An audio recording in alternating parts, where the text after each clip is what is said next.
Guys, good morning. 12 AM na dito sa Qatar. Dito ako sa labas nakaupo. Pauwi na tayo guys. Ganitong oras, safe dito. 12 AM. Hindi katulad sa atin sa Pilipinas, delikado. Magpagala-gala. Sa Pilipinas, palagi kayong magdadasal dyan. Dahil hindi na po safety ang daanan ngayon. Maraming na-aksidente.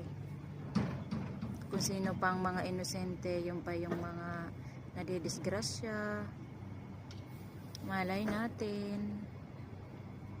Isang idlap lang may nangyayari sa daan. Delikado na talaga ang Pinas ngayon.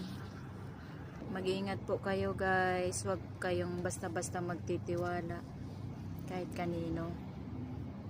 Bawal magtiwala sa panahon ngayon. Hindi natin alam. Dumadami na po ang masasamang tao ngayon.